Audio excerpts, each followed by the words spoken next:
Because we want to sort of stick with the Olympics, the Olympic theme a little bit here. There is a female soccer player. There's more than one of those in the world, actually. She plays for the U.S. women's national team, and she waited till about I believe it was 3 days before they played their first Olympic game, and this female soccer player decided to lash out at a player who, in April, shared some Christianity. That was her problem. She also did a little bit of mean-spirited memeing, a little bit of trolling, as we like to call it. But this lesbian soccer player, I'll drop in the bucket there, which is true. She came out and did an interview with a social activist for ESPN, who now has a radio show, and she decided to condemn her teammate for sharing this stuff online.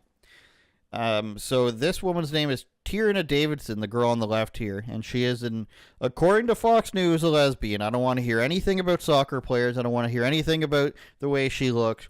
Fox News made the judgment. They're the uninclusive people, not me, okay? This is the girl who's complaining, and this is who she's complaining about. We won't make any other further comments about why the lesbian would be complaining about this. U.S. women's soccer player Tierna Davidson argued that it would be more difficult for the squad, being the U.S. women's soccer team, to represent gay people after her teammate shared a religious video on social media. So she was talking about the fellow player, Corbin Albert, who's 20 years old. And what she did was she shared a speech which goes a little something like this. I'll bring it up for you just so you guys can see it. So these are all the things that Corbin Albert shared on social media that people had a problem with. And this is in late March she shared this. So she shared, this is a video of a young man. You don't really need to... My name is Quinn.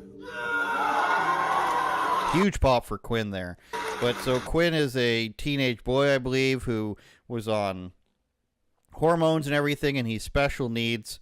And he talked about how he started feeling he was addicted to pornography, didn't feel like a boy anymore, went down this path, and then basically came out of it, stopped transitioning, and he became religious. That's one of the things she shared, and that was, of course, mean. That was mean and transphobic. She also she liked a meme, which I'm going to attempt to find for you as well. She liked a meme that was making fun of Megan Rapinoe, who you know is just the most wonderful person. Here it is. She liked a meme that said God was taking off their time performing miracles to make sure Megan Rapinoe sprains her ankle in her final game ever. So she liked that, which was obviously strange because this girl played for her team. Megan Rapinoe retired. But she was obviously making it known that she doesn't like this old crazy lesbian lady who plays on the team and is a hyper anti-American activist, complains about wage gap and all these things that she makes up. And this was the article on that. So this Tierna Davidson girl, stick with me, current player on the women's soccer team, has a problem with this. And again, that was in late March. It is now July. And she was talking on a podcast about this and said basically how mean it was. The stuff about the religion. So she shared this video from a sermon or a presentation, I guess you could call it, where this kid's giving a speech about how he isn't transgender anymore and he doesn't believe in it and he thought he was wrong, and I guess that's transphobic. And there was also a post she said where her and her family were saying their pronouns are US and A, which was pretty funny. Some good family fun. It's been difficult, she said. And then again, Davidson, who's gay, according to Fox News. It was difficult for me when it first happened, and it's been hard to hear how fans have been taking it because I feel like I want to be able to represent the queer community really well on this team. And so I want to have fans feel really welcome and feel like they can see themselves on this field. So I don't want there to be any sort of feeling that they aren't welcome here. I think it's a difficult situation that has obviously affected me personally, given what she was speaking on. I think that it is something you have to learn as a young player, especially with the platform you're given. So this, you would think this girl's, in her mid 30s or 40, the way she's talking. She's actually only 25. And she's criticizing this 20-year-old for being a young, stupid idiot who doesn't know what she's doing and doesn't know her responsibilities.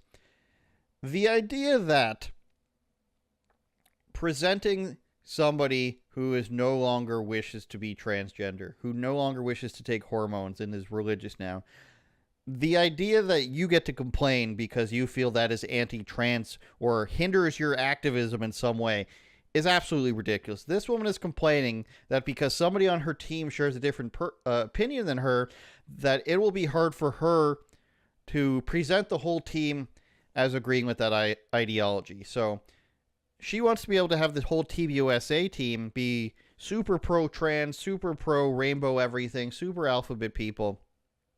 She wants to be able to say, hey, this is the most gay team we've ever had. Something like they always like to say, this is the gayest game we've ever had. This is the gayest team, gayest movie, gayest Star Wars, all this stuff.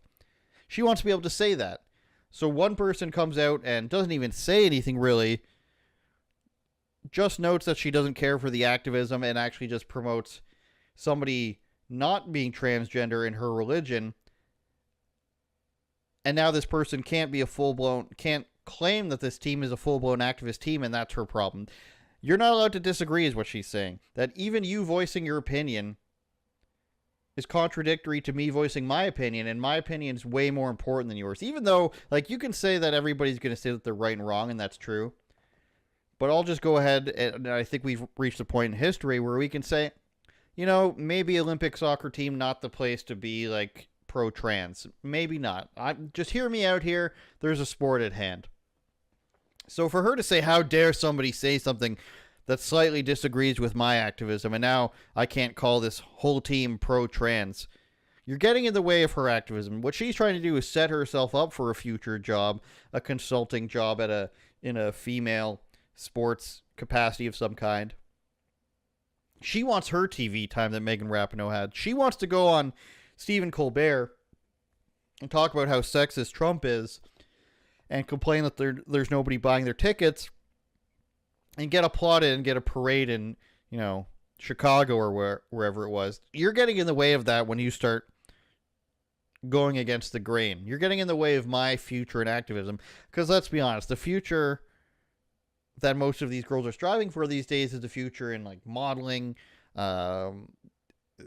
brand deals, TV shows, sort of stuff like that, or doing online content around sports. Not so much going to be the case for the frumpy lesbian types. We're just being honest here. This isn't me. Fox News is the one who brought this upon us. I didn't say it. Allegedly. So her future is going to be activism. Her future isn't going to be, teenage boys clamoring over them online. Her future is going to be activism, and you're getting in the way of that future of activism by simply presenting something that is not in her preferred rhetoric. So when you do this, you're actually hurting her. You're actually hurting her ability to make money down the line, and you just need to shut up, really. Corbin is her name. Corbin, just shut up. Just accept the fact that there's 13 lesbians on your team. Don't think that you get to express your religion. The religion here is not soccer. The religion here is Megan Rapinoe and getting children to transgender. I don't even know what I'm saying. Getting children to commit to transgenderism. Therefore, there can be no future. So just buy things.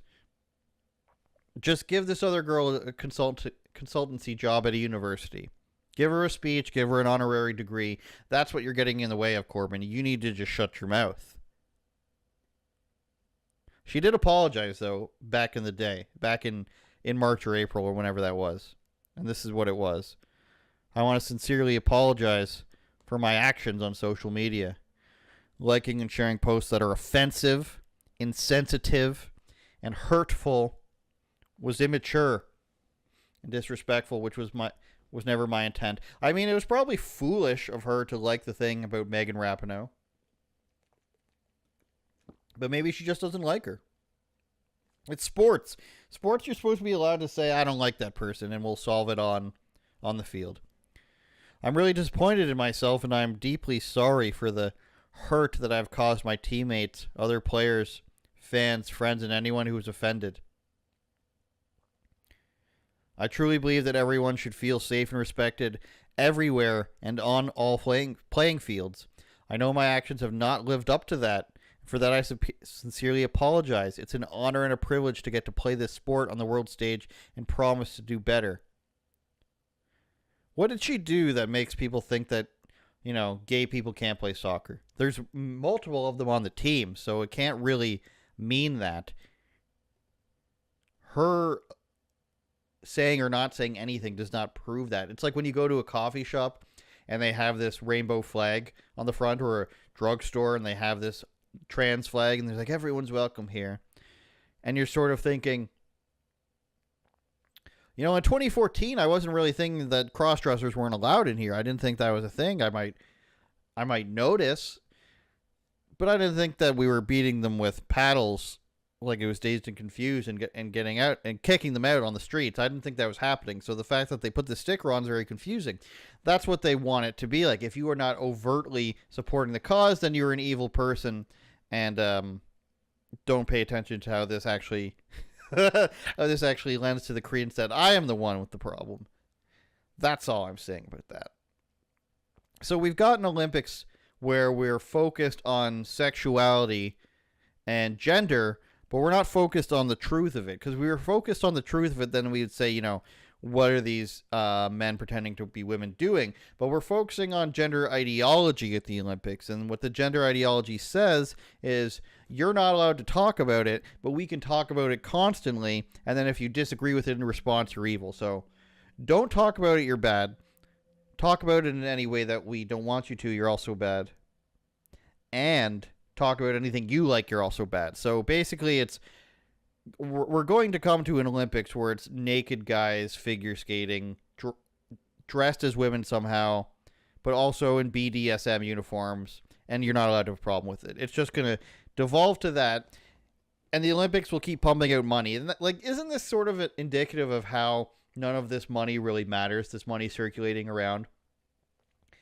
Let's tank the Olympics. Let's tank Bud Light. Let's tank Disney. Let's tank major video game and movie corporations. It's just funny money to some people. And if I'm to reference Entourage, I mean, in that show, they show that movie executives, movie studio owners, that's just part of their portfolio. So and yes, it's fiction. But the idea, I think, is out the window that this matters to them. There's people who have so much money that destroying the legacy of Disney doesn't matter, as long as they're pushing the narrative into the ground. There's people where they can make an entire video game studio that generates at least a few $100 million a year. A movie studio is going to even be more. And it doesn't matter if they tank it, because they want to push this ideology on people to keep them down. That's basically where we're at here, is realization that it doesn't matter what they're doing, really. This never mattered. The Olympics never mattered. Whether or not you drink Bud Light never mattered. It was all just let the children have their toys until they start talking back. Then we have to take it away and set a curfew. And that's literally what happened. We're going to take away your toys, and now you have a curfew, and now you need to wear the dunce cap. Unfortunately, it was a vaccine was the dunce cap in this situation. Turn it up, Jordan.